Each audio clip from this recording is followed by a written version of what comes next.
இங்க பாருங்க, நம்ம ஹோட்டல் பிசினஸ் நடத்துறோம். கஸ்டமர்ஸ் எல்லாம் நமக்கு கடவுள் மாதிரி. மற்ற தொழில் மாதிரி இந்த ஹோட்டல் கிடையாது. அடுத்தவங்க பசியை போக்குற கடமையை நம்ம வேலையா செய்யறோம். அதுக்காக நம்ம பெருமைப்படணும். அப்படிப்பட்ட ஒரு வேலையை செய்ய நம்ம வருத்தப்படக்கூடாது. சந்தோஷமா இருக்கணும், உற்சாகமா இருக்கணும். ஏன் எல்லாரும் சாப்பிடாம இருக்கீங்க? போய் சாப்பிடுங்க. இல்ல சார், ரொம்ப கஷ்டப்பட்டு முன்னேறிட்டு வந்த நேரத்துல நமக்கு இப்படி ஒரு விஷயம் நடந்திருக்கு. இந்த ஹோட்டல் நல்லா நடந்தாதான் எல்லாருமே சந்தோஷமா இருக்க முடியும். கஸ்டமர் வந்து சாப்பிட்டு போன பிறகு சாப்பிடலான்னு முடிவெடுத்திருக்கோம் சார். இந்த ஹோட்டல்ல எப்படிப்பட்ட பிரச்சனை வந்துச்சுன்னு உங்களுக்கே தெரியும். பெரிய சிக்கல் இல்லாம அந்த ஹோட்டலை திறந்ததே பெரிய விஷயம். அந்த வகையில நம்மளை சோதிச்ச கடவுள் நம்மளை கைவிடல. இந்த ஹோட்டல் மேல நீங்க வச்சிருக்கிற அக்கறையும் என் மேல காட்டுற அன்பையும் நான் மதிக்கிறேன். அதுக்காக சாப்பிடாம இருக்காதீங்க. உலகத்துல எல்லாரும் வேலை பார்க்கறதே சாப்பாட்டுக்காக தான். நீங்க வேலை பார்க்க வந்த இடத்துல சாப்பிடாம இருக்கீங்க. ஒரு கஸ்டமராவது சாப்பிட்டு சார், அந்த காசு கல்லால விழட்டும், அப்புறம் நாங்க சாப்பிடுறோம். கஸ்டமர்ஸ் வருவாங்கன்னு உங்களுக்கு நம்பிக்கை இருக்கா இல்லையா? தனா, நீ என்ன நினைக்கிற? கண்டிப்பா வருவாங்க. தனித்தனியா இல்ல, குடும்பமா வருவாங்க. ஹோட்டல்ல திறந்திருக்கிற விஷயமே கொஞ்சம் கொஞ்சமா வெளியில தெரிய ஆரம்பிக்கும். பாத்தீங்களா, இந்த நம்பிக்கை உங்களுக்கு இருக்கணும். கண்டிப்பா கஸ்டமர்ஸ் வருவாங்கன்ற நம்பிக்கையில தான் உலகத்துல எல்லா பிசினஸுமே நடக்குது. நீங்க சாப்பிடாம இருக்கிறது மனசுக்கு கஷ்டமா இருக்கு. முதல்ல போய் சாப்பிடுங்க.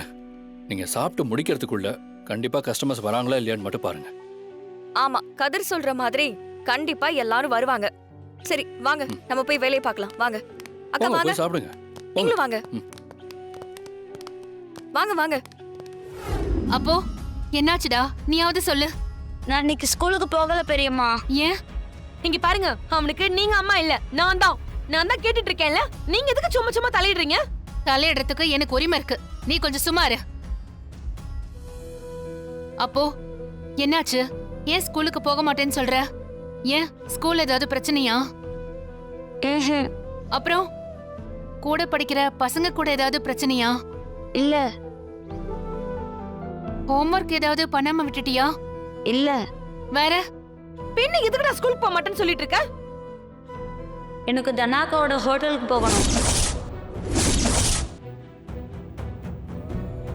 ஜானகி, என்ன பிரச்சனை?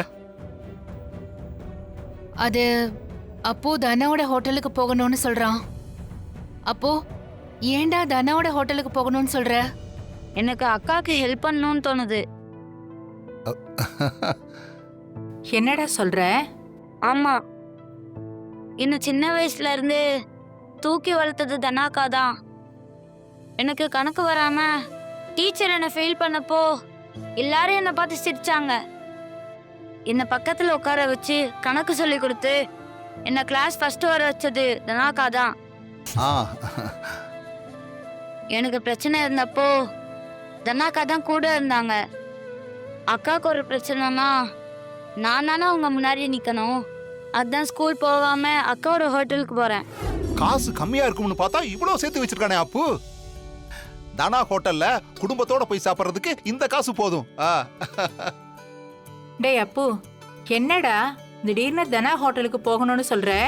குடும்பத்துல யாருக்காவது ஏதாவது பிரச்சனை இருந்தா குடும்பத்துல இருக்கவங்க தான் அதை சரி பண்ணி ஒரு நல்ல வாழ்க்கையை அமைச்சு கொடுக்கணும். அதுதான் ஒரு நல்ல குடும்பத்துக்கு அழகுன்னு பெரியப்பா எப்பவுமே சொல்லுவாரு. எதிரியா இருந்தாலும் அவங்களுக்கு உதவி பண்ற நேரத்துல அதை செஞ்சு கொடுக்கணும்னு சொல்லுவாரு. அதுதான் ஒரு நல்ல மனுஷனுக்கு அழகுன்னு சொல்லுவாரு. அதனால இந்த குடும்பத்துல பிறந்துட்டு நான் தனாக்காக்கு உதவி செய்யாம இருந்தா அது தப்பாயிடும். அதனால நான் போறேன்.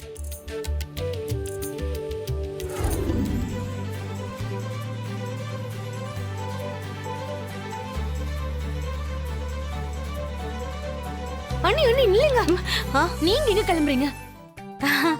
ஹோட்டலுக்கு தான் பார்வதி. போக மாட்டேன்னு சொன்னீங்கல்ல. அது வைர மூக்குத்தி கிடைக்கிறதுக்கு வாய்ப்பு இருக்குல்ல. எனக்கு வேற ஜாதகம் ரொம்ப நல்லா இருக்குல்ல. இந்த வாய்ப்பை தவற விட வேண்டாம் பார்வதி. சரி, நான் போறேன், நீயும் வரியா? அந்த தனா ஹோட்டல்ல என்னதான் பண்ணி கிழிக்கிறான்னு நானும் பார்க்கணும். அதுக்காக நான் வரேன். வாங்க போலாம். வா வா. ஏங்க, உங்களுக்கு சாப்பிட ஏதாவது வேணுமா? நான் காஃபி போட்டு எடுத்துட்டு வரட்டுமா? எனக்கு எதுவும் வேண்டாம் ஜானகி. எனக்காக நீ இங்க இருக்கணும்னு அவசியம் இல்லை. உன் பொண்ணு கூட நீ ஹோட்டல்ல இருக்கணும்னு நினைச்சா நீ தாராளமா போ. இல்லங்க, எனக்கு அங்க போறதுக்கு விருப்பம் இருக்கான்னு நீங்க என்கிட்ட கேட்டீங்கன்னா எனக்கு விருப்பம் இருக்கு. ஆனா நீங்க போகாத இடத்துக்கு நான் போக மாட்டேங்க.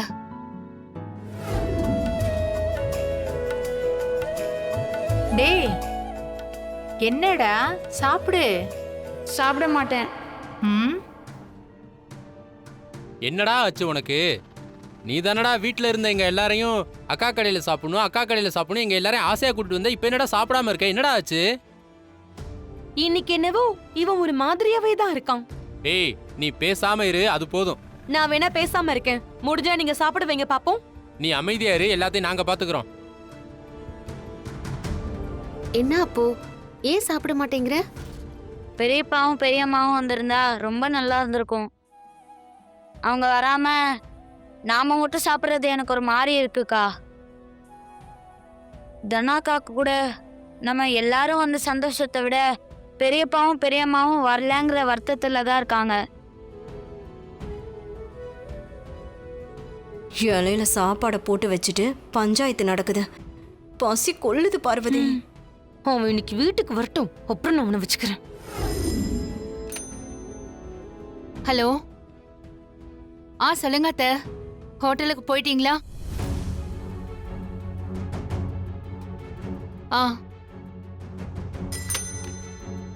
உன்ல யாரு மாயாவா? இல்லங்க, அத்தை பேசுனாங்க. அம்மாவா? அம்மா எதுக்கு ஃபோன் பண்ணாங்க? நம்மள அங்க வர சொன்னாங்களா? இல்லங்க, நாம வந்தாதான் சாப்பிடுவோன்னு அப்போ அங்க அடம் பிடிக்கிறானா. நாங்களாம் வரமாட்டோம். நீங்க விருப்பம் இருந்தா சாப்பிடுங்க, இல்லனா கிளம்பி வீட்டுக்கு வந்துருங்க. நான் போய் சமைக்க ஆரம்பிக்கிறேன்னு சொல்லிட்டேன்.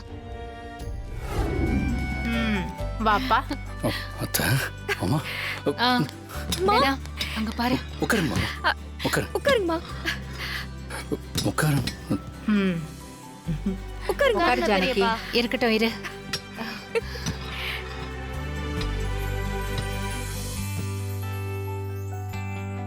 அத்தை, ம், சரியான நேரத்துக்கு ஃபோன் பண்ணீங்க அத்தை. நானும் அவர்கிட்ட பக்குவமா எடுத்து சொல்லி அவர் வாயாலேயே ஹோட்டலுக்கு போலான்னு சொல்ல வச்சுட்டேன். நீ இல்லாம சாப்பிட மாட்டேன்னு எவ்வளவு அடம் பிடிக்கிறான் தெரியுமா?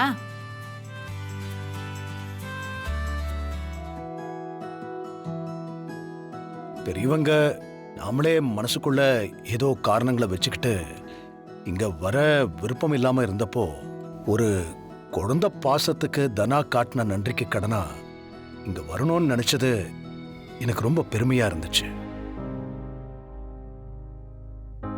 ஒரு கூட்டு குடும்பமா அடுத்த தலைமுறைய நல்லபடியா வளர்த்துருக்கோன்னு நினைச்சு எனக்கு ரொம்ப பெருமிதமா இருந்துச்சு.